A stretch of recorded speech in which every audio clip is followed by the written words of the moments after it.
में काम करते हैं। पहले तो गेमों के बेसिक्स परम्यूटेशन कॉम्बिनेशन से पता लग गया था, फिर हमने प्रूफ भी लिए थे हरगोविंद खुराना न्यूरेमबर्ग से, और उन्होंने फाइनली बता दिया कि रेशो 3:1 का चलता है। आज हम जेनेटिक कोड्स के बारे में ना कुछ स्पेशल फीचर पढ़ने वाले हैं। आप फीचर्स ऑफ जेनेटिक कोड में बुलाऊं तो गलत नहीं होगा, राइट? देखो, जेनेटिक कोड का सबसे पहला फीचर है ये स्पेसिफिक होता है और एम्बिगुअस होता है, सॉरी अनएम्बिगुअस। बताऊंगा ये क्या होता है स्पेसिफिक। और देखो, स्पेसिफिक का मतलब होता है एक के लिए एक। जैसे मान लीजिए आपसे कोई कहता है कि चाबी स्पेसिफिक है, इसका मतलब ये चाबी सिर्फ एक ही ताले में लगेगी और कहीं नहीं लगने वाली, ये होता है स्पेसिफिक का मतलब। इसी तरीके से लेट सपोज मैंने एक कोडोन का नाम लिखा, मैंने लिख दिया मान लीजिए GUG, और ये कोड करता है किसके लिए? For valine. मतलब GUG के पास किसकी इंफॉर्मेशन है? वैलिन की। तो अगर GUG के सामने कोई दूसरा अमीनो एसिड आएगा, ये उसे मना कर देगा, कहेगा भाई मेरे पास एक की इंफॉर्मेशन है, मैं काम करूंगा तो सिर्फ उसके लिए, वरना किसी के लिए नहीं। इसे बोलते हैं स्पेसिफिक नेचर। तो जेनेटिक कोड हमेशा क्या होते हैं? मैंने आपसे बोला था ना, जिस चेयर पे जिसका नाम लिखा है सिर्फ वो ही बैठ सकता है, उसके अलावा कोई और नहीं बैठ सकता। सेम जिस जेनेटिक कोड के पास जिस एमिनो एसिड की इंफॉर्मेशन होगी सिर्फ वही वहां पर आ सकता है, दूसरा वहां पर नहीं आ सकता। तो ये क्या हो गया? स्पेसिफिक। और अच्छा, अनएम्बिगुअस क्या होता है? देखो, एम्बिगुअस एक वर्ड है इंग्लिश का जिसका मतलब डाउटफुल। अगर कोई आप एक ऐसे स्टेटमेंट कह रहे हैं जिसमें आपको डाउट है, लेट्स सपोज आप कह रहे हैं कि सर मेरी क्लास के जितने बच्चे सर सारे ब्रिलियंट हैं, आपको डाउट है कि यार क्या पता 2-4 नहीं भी हों, तो जिस स्टेटमेंट में आपको गलती मिलने के चांस दिख जाएं उसको एम्बिगुअस स्टेटमेंट बुलाया जाता है। क्या बोलते हैं? लेकिन जिस स्टेटमेंट में रत्ती भर गलती ना हो, सर दुनिया में सबकी डेथ होनी है, दैट इज सर्टेन, फिक्स है, होनी है, ये क्या है? Unambiguous statement. इसमें कोई फॉल्ट नहीं है, ना इसमें कभी कोई एरर आने का चांस है। सो जिस स्टेटमेंट में एरर आने का चांस नहीं होता उसे क्या बुलाते हैं? अनएम्बिगुअस स्टेटमेंट बुलाते हैं। तो मैंने बोला genetic codes are specific and unambiguous. Unambiguous मतलब विदाउट एनी एरर और डाउट। ये है टैलेंट हमारे पहले पॉइंट का। तो चलो ये चीज़ तो पता लग गई, इसमें एरर नहीं आते। दूसरा, genetic codes they are universal. अब यूनिवर्सल का मतलब ये होता है, मैंने U देखा तो U codes for phenyl alanine, ठीक है? और मान लेते हैं ये जो मैंने पता किया ये मैंने किसी एलिफेंट की बॉडी में देखा, और अगर मैं यही सेम चीज़ चींटी की बॉडी में देखूंगा वहाँ भी सेम काम कर रहा है, मैं किसी और की बॉडी देखूंगा बॉडी में वहाँ पर भी सेम काम कर रहा है। मतलब एक जेनेटिक कोड जिस चीज़ की इंफॉर्मेशन कैरी कर रहा है वो सबकी बॉडी में सेम काम कर रहा है। ऐसा नहीं है कि आपकी बॉडी में DNA की इंफॉर्मेशन अलग और किसी और की बॉडी में DNA की इंफॉर्मेशन। बोला जेनेटिक कोड की इंफॉर्मेशन क्या होती है? यूनिवर्सल। यही तो फायदा है, चींटी को पढ़ के आप हाथी की इंफॉर्मेशन बता सकते हो, यही फायदा यूनिवर्सल का। दोनों की बॉडी में कैसा काम कर रहा है? सेम काम कर रहा है। तो लेकिन एनसीईआरटी कुछ एक्सेप्शन मेंशन कर देता है, कह रहा है एक्सेप्ट कुछ जगहों पर ये जेनेटिक कोड यूनिवर्सल नहीं रह पाते, जैसे कि माइटोकॉन्ड्रिया। माइटोकॉन्ड्रिया के डीएनए में थोड़ा बहुत चेंज देखने को मिल जाता है, और दूसरा प्रोटोजोआ, वही अमीबा वगैरह जो होते हैं। कह रहे हैं इनको अगर आप छोड़ दो तो दुनिया के हर ऑर्गेनिज्म में सेम ही इंफॉर्मेशन कैरी होती है। मतलब मैं क्या कहना चाहता हूँ, हमने लास्ट टाइम एक टेबल देखी थी, उस टेबल में हर कोडोन के सामने एक इन्फॉर्मेशन लिखी थी अमीनो एसिड की, वो सबके लिए सेम है, सबके लिए सेम है। उसमें अगर GUG मेरी बॉडी में काम कर रहा है वैलिन के लिए, तो आपकी बॉडी में सेम काम कर रहा होगा। किसी और कंट्री में रहने वाले किसी और जानवर की बॉडी में भी GUG सेम काम कर रहा होगा। तो DNA भले ही हम सबका अलग है लेकिन काम सबका एक जैसा ही कर रहा है। तो सेकंड पॉइंट हमारा हो गया यूनिवर्सल। तीसरा point continuous and non overlapping. भाई ये बहुत ज़रूरी है। मैंने आपसे बोला था जब हम इंफॉर्मेशन बताएंगे, मैंने आपसे कहा था ना जब हम रॉ एजेंट वाला जब इंफॉर्मेशन भेज रहे थे तो मैंने कहा था हम बीच में गैप नहीं रख रहे थे। अगर मैंने इंफॉर्मेशन भेजते वक्त ऐसे गैप रख दिया तो मुझे पता लग जाएगा कि सामने वाला क्या इंफॉर्मेशन देना चाह रहा है। तो इसी तरह से कहते हैं कि कभी भी अगर आपको DNA की इंफॉर्मेशन या जो RNA की इंफॉर्मेशन लिखनी हो तो उसे कॉन्टिन्यूअस मैनर में लिखेंगे, जैसे कि ACG AUC GAUUACA। मतलब आप यहाँ पर 3 करके नहीं बनाओगे, आप लिखोगे कॉन्टिन्यूअस, और यहाँ पर आप किसी भी तरह का कोई पंक्चुएशन यूज नहीं करोगे। पंक्चुएशन से मेरा मतलब है कोई कॉमा स्लैश नहीं। तो सर आपको कैसे पता रहेगा कि यहाँ पे 3 की फॉर्म में इंफॉर्मेशन कैरी होती है? भाई ये हमें पता नहीं रहता, हमें याद करना पड़ता है, ये आपके दिमाग में होना चाहिए, आपको वहाँ लिखना नहीं है।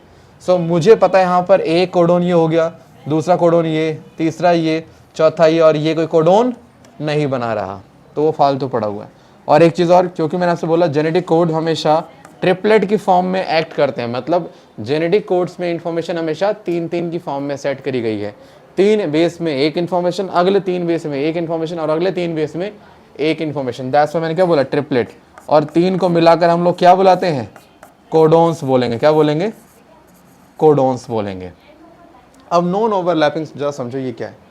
कई बार एग्जाम में क्वेश्चन आता है जी, मान लेते हैं कि ओवरलैपिंग होंगे तो बताइए। लेट्स सपोज मैं आपके सामने ये कुछ इन्फॉर्मेशन लिख रहा हूँ, ACAGUAAC। मेरे से क्वेश्चन पूछा गया है, क्वेश्चन नंबर 1, मान लेते हैं ये हम ओवरलैपिंग मान लेते, क्या मान लेते? ओवरलैपिंग का कॉन्सेप्ट माना जाए तो बताइए यहाँ पर टोटल नंबर ऑफ कोडोन्स कितने आएंगे? ये कब है? जब मैं क्या मान लूँ? Concept of overlapping. अभी समझाऊंगा आपको मैं क्या बताना चाह रहा हूँ। और अगर मान लेते हैं कि ओवरलैपिंग का कॉन्सेप्ट ना मानूं तो मेरा क्वेश्चन कह रहा है कि बताइए कितने नंबर ऑफ कोडोन्स आपको मिलेंगे।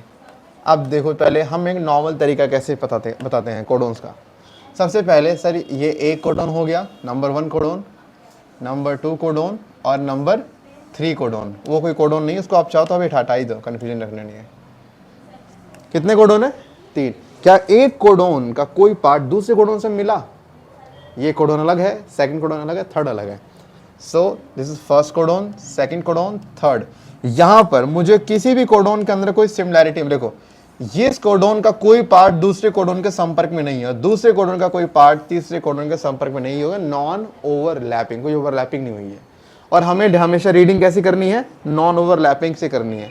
बट कभी एग्जामिनर भी ना टेढ़ा हो जाता है, उसने मान लीजिए आपको बोल दिया कि ओवरलैपिंग मान लिया, चलो नहीं होती ठीक है, वो बात अलग है, लेकिन हमने मान लिया ओवरलैपिंग है। आप बताओ कोडोन कितने होंगे? अब ओवरलैपिंग के कॉन्सेप्ट में सुनो, हमें कोडोन्स कैसे लिखने होते हैं। अगर मैं ओवरलैपिंग का सिस्टम मान लूं तो यहां पे पहला कोडोन बनेगा ACG, पहला कोडोन ACG, दूसरा कोडोन CGA। देखो इन दोनों कोडोन में CG कॉमन आया नहीं आया? मैंने दूसरा कोडोन लिखा CGA, CGA, ये दूसरा कोडोन है। ये दूसरे दोनों कोडोन में क्या कॉमन आ गया? C और G। ओवरलैपिंग क्या होता है? कॉमन हो जाना कुछ चीजों का, ये तो होता है। अच्छा और कोई कोडोन? फिर बनाऊंगा GAG, या सुनो GAG। अब क्या कॉमन आ गया? G अभी भी आ गया, क्या आ गया? ओवरलैपिंग आ गया। फिर मैंने कहा GAC हो गया हमारा, GAG। अब आ गया AGA, यानी AGA। अब क्या ओवरलैपिंग हो गया? AG ओवरलैपिंग हो गया। ऐसे करते करते टोटल कितने कोडोन बनेंगे? देखो पहला कोडोन 1 2 3 4 5 6 7, कितने बनेंगे? 7 बनेंगे। यहां लिख के बनाएंगे 7। 7 हैं ओवरलैपिंग मानने के बाद, और ओवरलैपिंग ना मानो तो कितने बनेंगे? 3 बनेंगे। अब यहां पर आप लिखो 7, यहां लिखो 3। अब कई बार ना आपसे मजे लेने को बहुत अच्छे से आता है, मैंने आपसे हमेशा बोला है क्वेश्चन की खासियत होती है, जो क्वेश्चन जितना बड़ा होता है उसका उतना सिंपलेस्ट आंसर घूम रहा होता है। उसमें बस आपको एक ऑब्जर्वेशन लगानी है अपनी। जैसे एक बुक में एक बच्चे मेरे पास क्वेश्चन लाया था, तो उसके बुक में क्वेश्चन में क्या था, मान लीजिए ACAUAUACGA, ऐसे करते करते करते करते करते करते मान लीजिए 50 बेस लिखे हुए थे।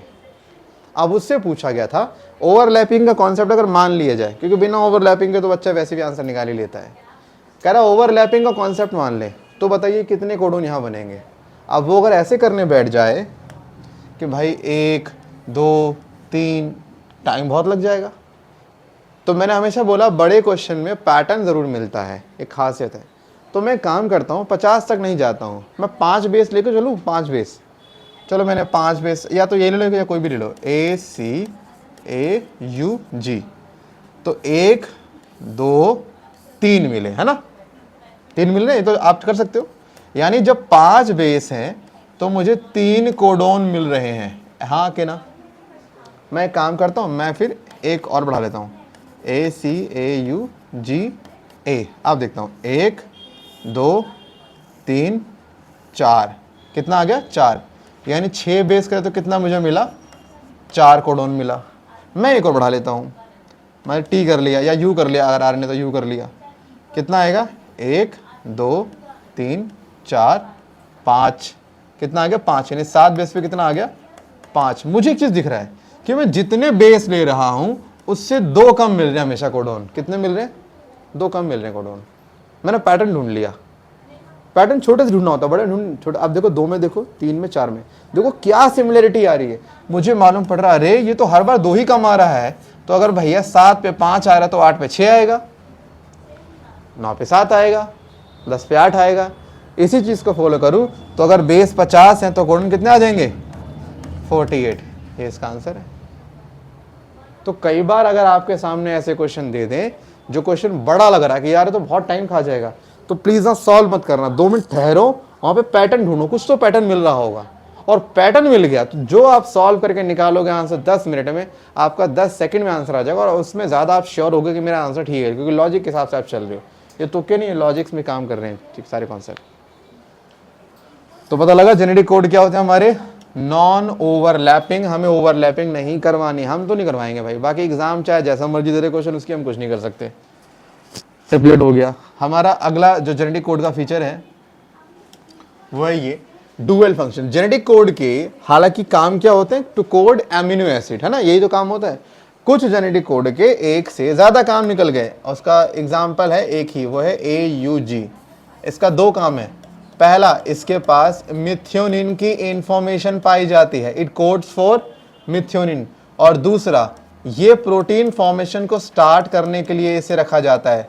इसे मैं क्या बोला हूं, स्टार्टिंग कोडोन। तो क्या मैं कह सकता हूं कि ये एक स्टार्टिंग कोडोन है। मतलब देखो, जैसे मैंने आपसे कहा था प्रोटीन फॉर्मेशन के लिए जैसे मुझे प्रोसेस को रोकना होता है, वैसे स्टार्ट भी तो करना होगा। रोकने के लिए कौन था हमारे पास, उल्लू आया, उल्लू आया गया, और उल्लू गया आया। उन तीनों को मैंने स्टॉपिंग कोडोन कहा था। यानी इनके कुछ कोडोन कैसे काम करते हैं, स्टॉप, प्रोसेस को स्टॉप करने का। कौन कौन सा, UAA, UAG और UGA, ये 3 स्टॉपिंग कोडोन हो गए। अच्छा, स्टार्टिंग कोडोन कौन है, AUG।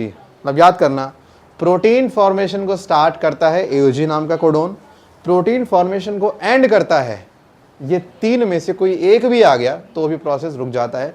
तीनों की जरूरत नहीं है आने की, कोई भी एक आ जाएगा तो प्रोसेस रुक जाता है। अच्छा, डीजनरेसी, भाई मेरे को ये बताओ, अगर एक लड़की को 10 लड़के पसंद कर रहे हैं, होता है क्लास में कि ये तेरी भाभी सबकी ये चल रहा होता है, तो ये जो प्रॉपर्टी पसंद करने वाले, ये लड़की की है कि लड़कों की प्रॉपर्टी है? ये झोल है, ये लड़कों का माना है, लड़की का झोल माना जाएगा?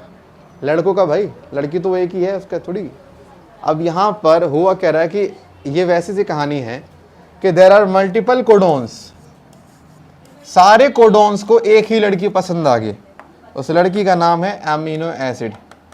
याद है सेरीन, सेरीन, लाइसिन, इनको 6 कोडोन्स पसंद कर रहे थे।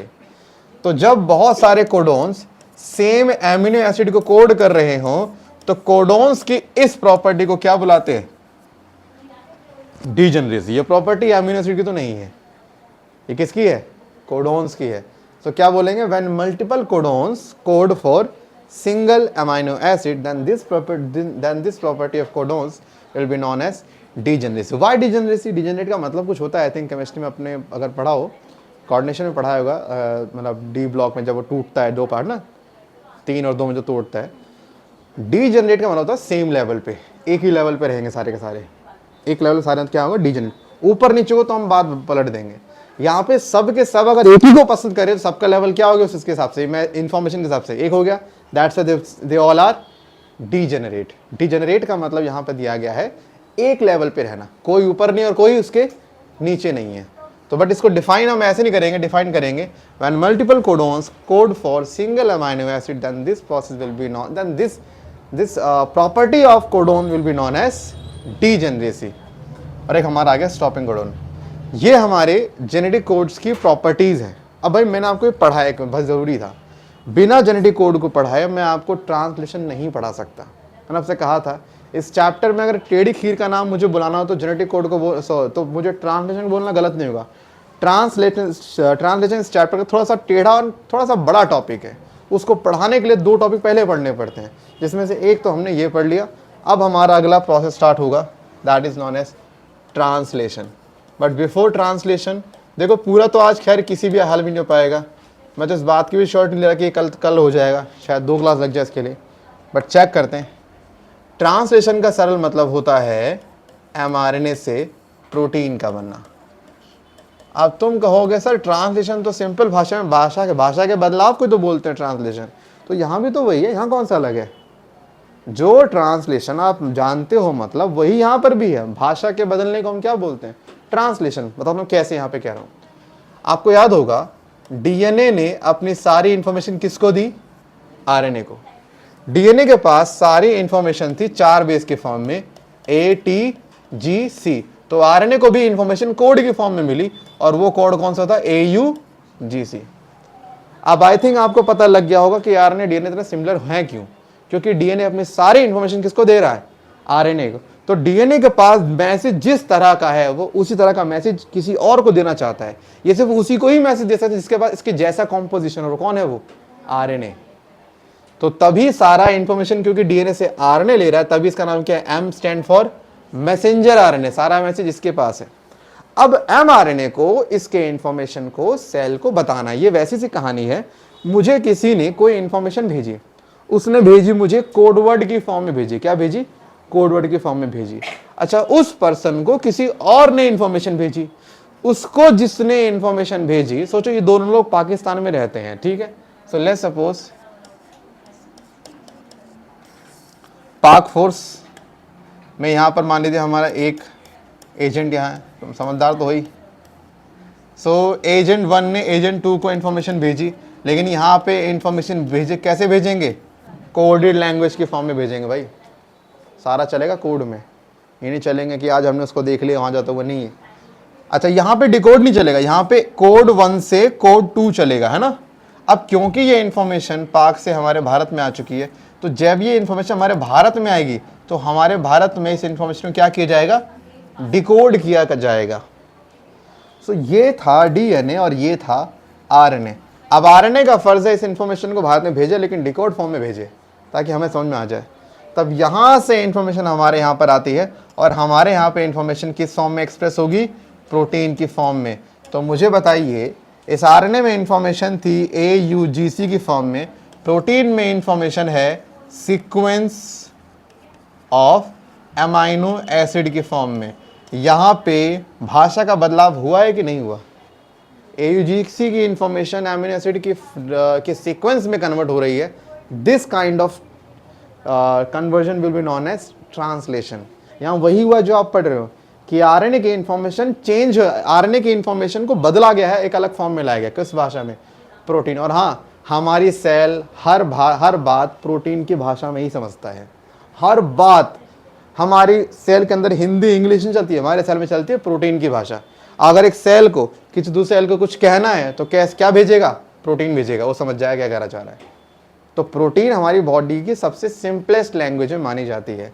अब ये जो कन्वर्जन को हम बोला रहे ट्रांसलेशन, तो हम इस ट्रांसलेशन में कुछ चीज़ें यूज़ करते हैं। जरा पढ़ते हैं क्या क्या चीज़ें यूज़ करी जाती है